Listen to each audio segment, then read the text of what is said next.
beautiful people of the world, and welcome to History Tea with KP. Now, unfortunately for today's show, I was not able to figure out my microphone or my headphones. It's a mystery to me, but it's okay because I'm going to figure it out for the next show, which of course is going to be next Sunday. So hopefully by then I'll have it all together. This is my first show, so bear with me, and I hope you guys can hear me. But anyway, let's get to it.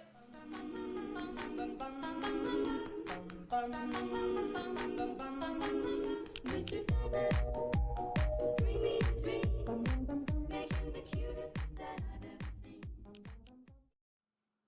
Okay, so first things first, can we give it an applause for the face? Let's get into it. This took me a majority of the day to do. Okay, not a majority of the day, but longer than it should have. I was trying to go for a 1950s glamour, so I need a round of applause. Okay, can we get that going? Also, as I mentioned before, there might be a little bit of sound issues because I couldn't figure out my headphones or my mic. But anyway, as I said before, we're gonna get into it.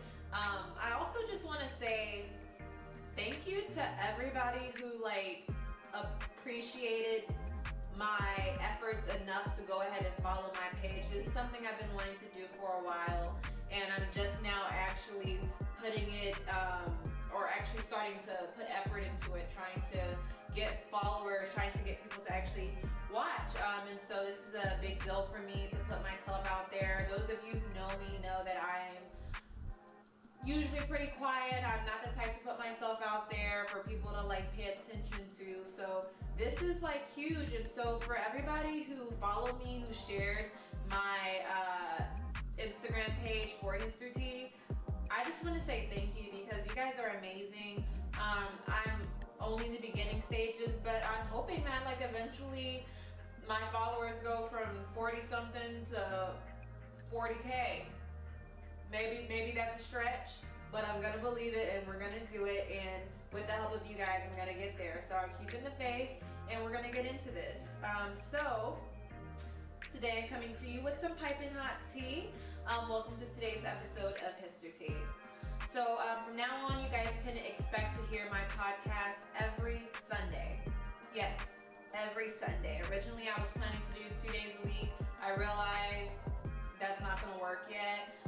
And I'm still just trying to map some things out. Eventually, I actually plan to have some guests to come and tell their own History Tea stories. Maybe they have family history that's super interesting and they want to spill the tea on that. So eventually I'm going to start having some guests. That way I can have somebody to have banter with rather than just talking to myself in the camera. But, for now, sorry guys, for now, we're going to get into it. Anyway, so you can, as I said before, you can expect to hear from me every Sunday, and I'll be uploading on YouTube and Patreon or Patreon. I'm probably saying it wrong, but it's okay because I'm gonna figure it out. But I'm here to make history interesting for you guys. We'll cover historical moments you never learned about in school, from old Hollywood scandals to shocking lives of 17th century royals. So whether you're driving out of town or at home cooking your favorite meal, turn your volume up and tune into History Tea. So today's episode, guys, I didn't know what would be the best idea for today's episode because it's a scandal. And honestly, no matter what story I do, I might offend somebody, but it's okay because it's not that I'm making anything up. Everything's factual. It's a part of history. That's why I call it History Tea, because even if it sounds bad, even if it makes the person involved in the story look bad, it is still the truth. That's what makes it tea. But as I was saying, today's episode is about the infamous musician. Wait for it, drum roll.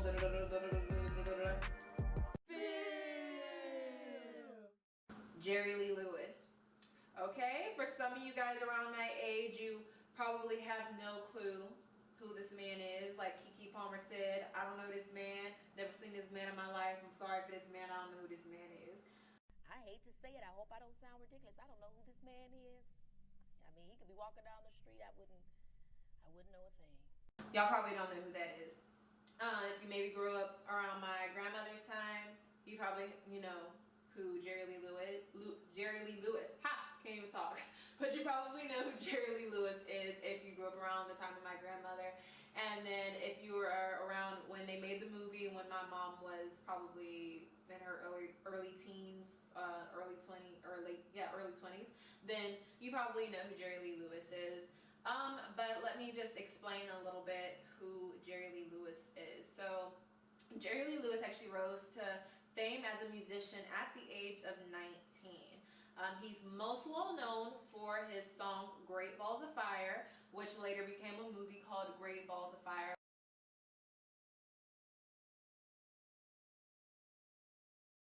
which is from the perspective of his wife, who we're going to talk about shortly. So let me just explain a little bit more about him, okay? That way you know who he is. He rivaled the extremely popular at the time Elvis. Everybody knows Elvis, he used to shake around, he did all the shows, he was huge, he was popular. There's tons of Elvis impersonators in Vegas if you've ever been.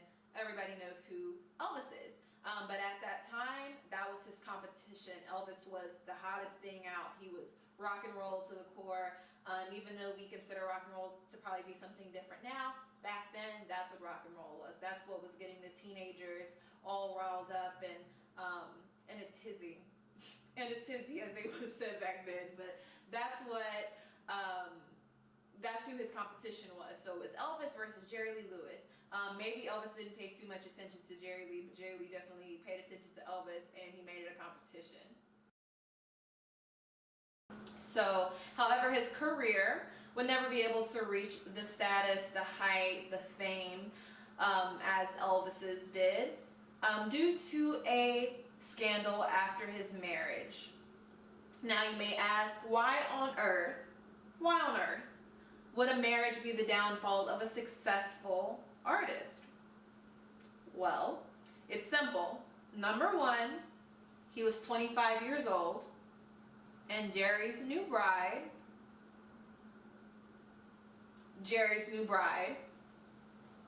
was 13.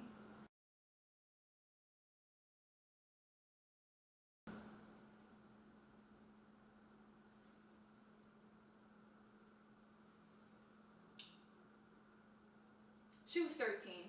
Let me say that again. Jerry's new bride was 13. And to make matters worse, they're cousins. So he decided at 25 it was just a fabulous idea. Fabulous. To marry an underage girl who he was related to. I was the 13-year-old child bride who was married to the wild, crazy man, Jerry Lee Lewis. My daddy, J.W. Brown, he played bass with Jerry, and Daddy's Jerry's first cousin. Yes, if you're thinking what I'm thinking, then you're thinking, how much more Kentucky can this get? We'll just wait for it. Or if you're like me, you're probably thinking, how much more R. Kelly can this get? Yes, I said that. Yes, I went there. And I actually just want you guys to stop and think about where your mindset was when you were 13. Now, when I was 13, personally, I was in middle school, right? And me and my best friend, or my best friend and I, let me be correct, my best friend and I were making up fake languages to cuss people out. That way people didn't know what we were saying, and when people would ask, we would tell them that we're related, and we would tell people that we were related and that we were just giving them a compliment. Long story short, when you're 13, you're immature. When you're 13, you're not ready for marriage. But for some reason, he thought that was an okay thing. Now, his excuse was that everybody gets married young where I'm from. And if we're going to be honest here, back then it was a lot more common for someone under the age of 18 or 17, because in some states the legal age to get married is 17. But it was more common back then for people, especially in the South, to get married. at an age that would not be considered to be acceptable today. It's the truth. It's nothing but the truth. But that doesn't make it okay. And personally speaking, in my family line, I have, a grandmother that was married at an age she probably shouldn't have been married at. But that's what people did back then, and it's a little bit of a Southern thing. It's a little bit of a pedophile thing. It's inappropriate. But he didn't see anything wrong with it. But to be honest, from hearing what she's had to say about it and watching several interviews, she really had no idea that her cousin was looking at her in this manner. She didn't realize that he liked her in that way. And we're gonna speak about that now. So Jerry first took interest in his young wife Myra Lee Lewis when she was only 12 years old. And Myra has openly admitted to not being aware of the way her older cousin felt about her. She simply thought he was cool, fun, exciting. I mean, what 13-year-old wouldn't want to hang out with a rock star, especially in the 50s. This is when rock and roll was at its height. I wouldn't say at its height, but it was getting started. It's when Elvis was there. It's when Chuck Berry was there. It's when Jerry Lee Lewis was there. And they were anyway, there was a ton of rock stars. I was trying to think of other ones in my head, but I drew a blank. But basically, this is when teenagers were rebelling and listening to this music that was considered to be the devil's music. Because back then, you were just expected to listen to gospel, listen to, God's music, and that was about it. But teenagers were rebelling back then the same way teenagers rebel to this day. It's nothing different. The generation before didn't like the music, but the generation of that time loved the music. So she just thought, okay, like, my cousin's a rock star, and it's amazing I get to hang out with him. He takes me to do nice things. And we're going to actually talk about that a little bit more. So Myra's family had actually been allowing the then 25-year-old to live with them temporarily. And unbeknownst to them, their new housemate had a thing for their preteen daughter. Myra and Jerry spent a ton of time together. She loved riding in the car with him and just spending quality time with him, but she just thought that she was having fun. She thought she had a cool cousin who was spending time with her, as many 13-year-olds probably would have also thought. She first realized something was a little bit different when she was at a carnival or a fair. She was at a carnival or a fair, okay? And she was actually standing in the crowd watching him perform. And as she's watching him perform, he makes eye contact with her and he whispers, "I love you. I love you." And she was like, "What, he loves me?" She didn't get it. She was like, okay, he loves me like his cousin. He loves me like his friend. He loves me. She didn't think he loved her in that manner. And so we're actually going to talk about that a little bit more. And you know what I've realized? I've said that. We're going to get into it.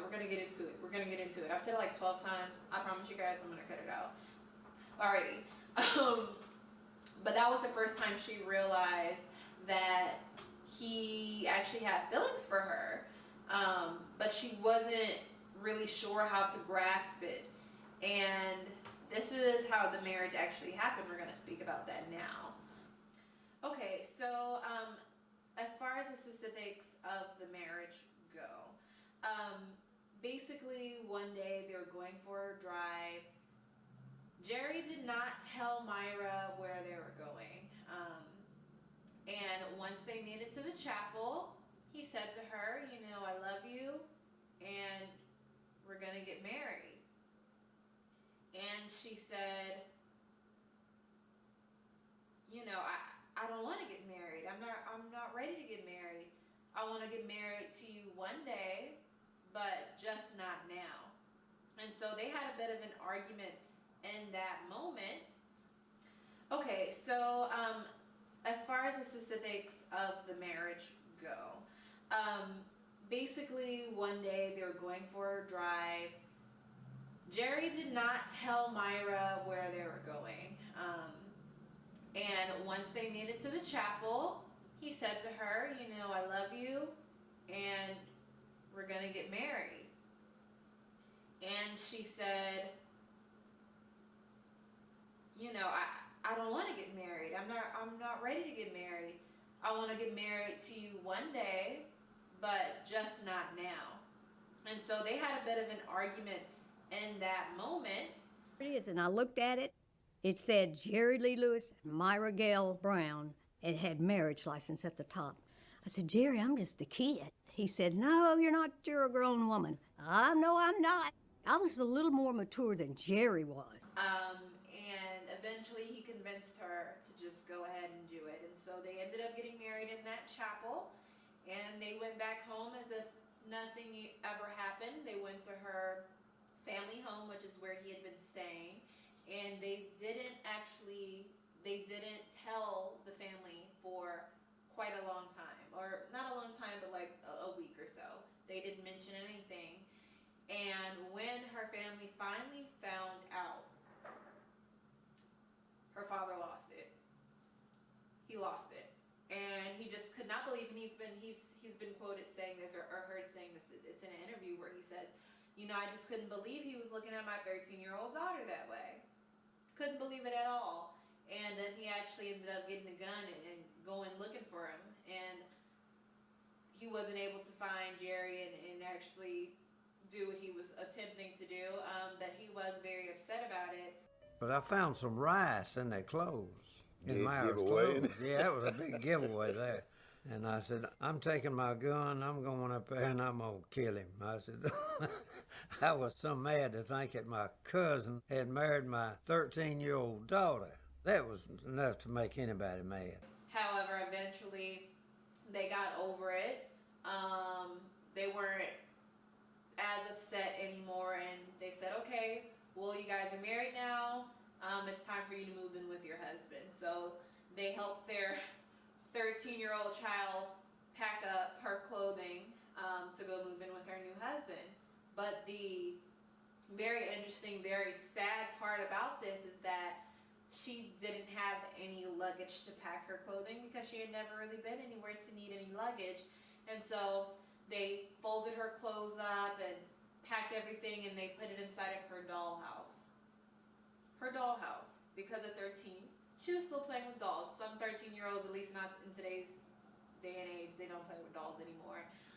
But if you're anything like me, or you grew up in my generation, or you had brat dolls or anything like that, you probably stopped playing with them just around that time, but you still have those things in your room, right? Even if you're not playing with them, you probably haven't gotten rid of them yet. And they packed up her stuff in her dollhouse, in her childhood dollhouse, as she was still a child, and she got in the car and she went on to her new life as a married woman, or a married girl, as we should say. And that was the beginning of their marriage. But let's go ahead and move on from that part. So after the two were married, Lewis planned to take Brown along on a tour of England. And at that time, Elvis, who actually I didn't mention before, Elvis too, and this is one of the reasons why Myra wasn't sure that there was anything wrong with what was going on, is because at the time Elvis was dating a 14-year-old. So, you know, she's like the biggest rock star in the world is dating someone my age, so what's the problem? Elvis was a great entertainer, and I think he, would always be the king. But there's no doubt, had he not married his 13-year-old second cousin, he would probably been the king of rock and roll. But anyway, long story short, Elvis at the time was actually drafted into the military, and so that left the spot open for Jerry, and so he needed to go on tour overseas to get that fan base up. That way his popularity could grow, and so he decided he was going to bring his new wife with him. Once they got there, the plan was to just tell everybody, oh, she's 15, because in the U.S. at that time, marriage at 15, especially in the South, was not that big of a deal. it was bad, but it wasn't as bad saying that she was 13. After all, his mother had gotten married at around that age. His grandmother had gotten married around that age. If you are a Southerner, you probably have a family member who got married at quite a young age. I personally have a grandmother who was married at, I think, 15 or 16. Now, that's a lot different than 13, but that's why he said 15, because it sounded a little bit better than telling people that he was married to a 13-year-old. And also, yeah, guys, we're related. So he actually had the plan. They were supposed to just say, oh, she's 15, and they weren't going to bring up the cousin thing. You always lying. Oh my God. Stop your fucking lying. But unfortunately, or fortunately, as soon as they got to the UK or to England, it kind of got ruined from the moment they got off the plane. When they got off the plane, there was a ton of paparazzi, and they're taking pictures and asking questions, and they asked Myra, "How old are you?" I said, "Oh, who are you, miss?" And I said, "Oh, I'm Jerry's wife." And he said, "How old are you?" And I said, I did no lie about that, 15. And all of a sudden, reporters are all around both of us, and it's like, what happened? What'd I do? What'd I do? Yeah. And that is where the career started to plummet. I mean plummet. So when they got to the hotel they were in, the tabloids just started going crazy.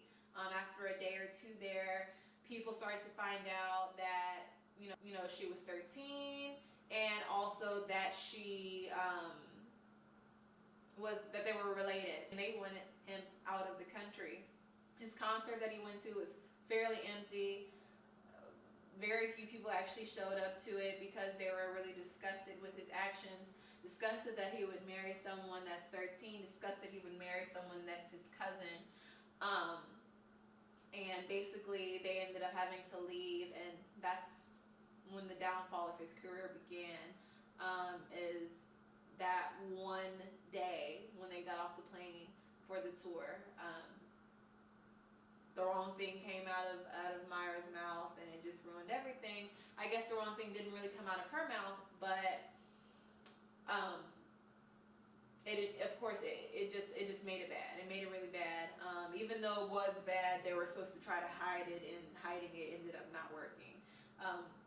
Long story short, they get home, the tabloids are everywhere, and now the U.S. has found about it, or the people in the U.S. have found out that he's married a 13-year-old. People were very upset in the U.S., probably not as much as they were in England, but they were quite upset about it. The papers reported that you were greeted with silence over there and with catcalls from the audience. Is that right? Well, I can't agree with them there, sir. Our audience was very nice and very good. Were you there, Mrs. Lewis? I was there, but I wasn't at the shows. Oh, you weren't at the shows. Oh, did you notice anything like that sort of reception? No, it was very good reception, I thought. When were you married? Pardon? When were you married? Well, we leave our personal questions out of this, sir. All right. Well, good luck. And also, guys, I want to also mention, because I didn't mention earlier, they ended up having to get married again. And they had to get married again because his divorce wasn't finalized from, I believe, either his first or his second wife. So, I think it was from the first wife. The first wife was never actually fully divorced from. And so his marriage to his second wife wasn't actually ever real. And then he tried to marry a third wife without completely finishing divorcing the first one. Then it came out that Jerry had been married a couple of times before and didn't bother getting divorces. He married one girl, he didn't get a divorce from her, and then he married another girl. He didn't get a divorce from her, and then he married me. I don't know what it is about the people in Louisiana. They just don't think divorces are necessary either. So they ended up having to get married again once that divorce was finalized. And I think at that time she was still 13, or she may have just turned 14. But there was 2 weddings, 2 marriages, because he hadn't completely divorced the other ones. And after his divorce to Myra, years later, he actually ended up marrying, I think, 2 or 3 other women. But let's actually take account of all the women he was married to. His first wife was Dorothy Murphy Barden. They were married from 1952 to 1953. His second wife was Jane Mitchum. They were married from 1953 to 1957. And then Myra, who was his cousin, third wife, married when she was 13. They were married from 57 to 1970. So, as you can see, they were married for quite a long time. Looks about 12 years. So, and if I did that math wrong, it's okay, y'all. I suck at math. I suck. I'm sorry. It's a struggle. It's a struggle, but let me stop. Anyway, they were married for quite a while. And then after that, there was just a lot of things in their marriage that really pushed her to her breaking point, to a point where she just said, I can't do it anymore. And actually, she spoke about in her interview, and I'm not sure that I'm actually going to have access to this interview because I can't find it anymore. I think they removed it from YouTube. But there was a time where she called him and she said, I'm going to kill myself. Like, I can't do this anymore. I'm going to kill myself. And she was actually very convinced that she was going to kill herself. She had the gun. And while they were on the phone, he basically told her, well, put the phone up to your ear. I want to hear it when it happens. I want to hear you pull the trigger. To be in a marriage like that, for any woman, is going to be extremely traumatizing. It's abuse. And to think of a teenager going through that, I mean, I couldn't imagine. I couldn't imagine going through anything like that. But he told her, I want to hear it when it happens. Go ahead and do it. I want to hear it. And for her, that was I have to stop. I can't do this anymore. I can't. And so,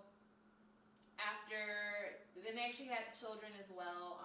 One that I believe actually ended up passing away. I think they drowned. I believe they had a son that ended up drowning and passing away as an infant. But they did have children.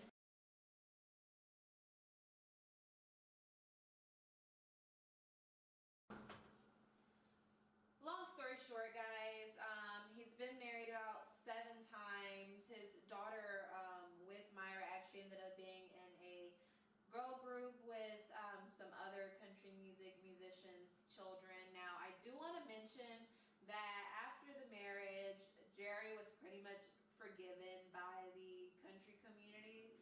I don't want to put the country music community down, but he was able to have a career some years later and make some hits. And he was forgiven on that end. A lot of people in other spectrums of the music industry did not forgive his actions for marrying such a young girl that he was related to, and also just because of the things that happened during that marriage that she shared. Now, she often says, I wasn't unhappy. I didn't live a terrible life, but it just became unbearable for her. She couldn't deal with him. She couldn't deal with the cheating. She couldn't deal with the mental abuse that she suffered, the emotional abuse that she suffered. But to me, sometimes it sounds like she's just conflicted on the way she feels. Like, she doesn't want to say that she was unhappy, but it really seems like that she was. If it was bad enough to where she had to get a divorce, and it took him telling her to go ahead and kill herself and let him listen to it for her to walk away, then it shows that she could not have been happy with that. But as I was saying before, he ended up having a career after that, some years after. Now, of course, I think it took about 20 years before he could actually get some airplay, and before he could actually get his fan base back. But he eventually did, and to this day, by a lot of country music, artists, the country music industry, not only them but also rock industry, they really praise him for his music. Now, I will say, as we know, there's a lot of very talented artists out there who make amazing music, have amazing voices, but they are not good people, or they've made terrible choices. And he happens to be one of those artists who made terrible choices, but it appears like some artists that we know that he's been forgiven. But long story the marriage of Myra Gail Brown, also known as Myra Gail Lewis, and Jerry Lee Lewis. So I hope you guys really enjoyed that, and I look forward to the next meeting with you guys.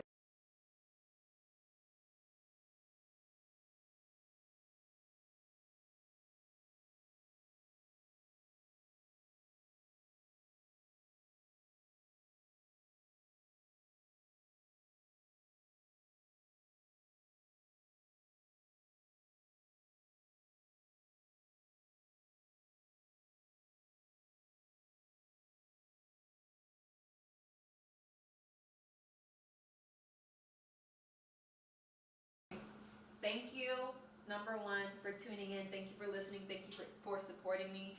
Share this, please. Like, share, subscribe. If you're watching on YouTube, like, share, subscribe. If you're on Patreon, pay for that subscription. I thought it was gonna be free. I'm sorry, unfortunately it's not. They don't do that. So I'm probably gonna charge you guys like $2 or $3 a month, I believe is how it works. But I'll be giving you guys updates on Instagram. I also plan to make a Facebook. I was gonna make a Twitter, but like nobody really follows me on Twitter, so I don't know how much that's actually gonna work.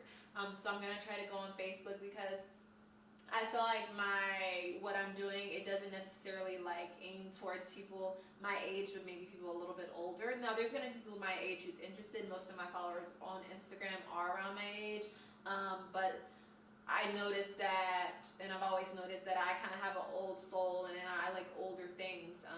If you ever seen my apartment, then you know I like to collect things. I have a vintage phone that's over there that you guys can't see. I have a lot of things in my home that are just very vintage. So I'm thinking that Facebook is also going to be another platform that I need to use to get the word out. And if you guys could just share with your friends and family, that would be amazing. Like, I really want this to work. I love history. I would like to go back to school to be an anthropologist.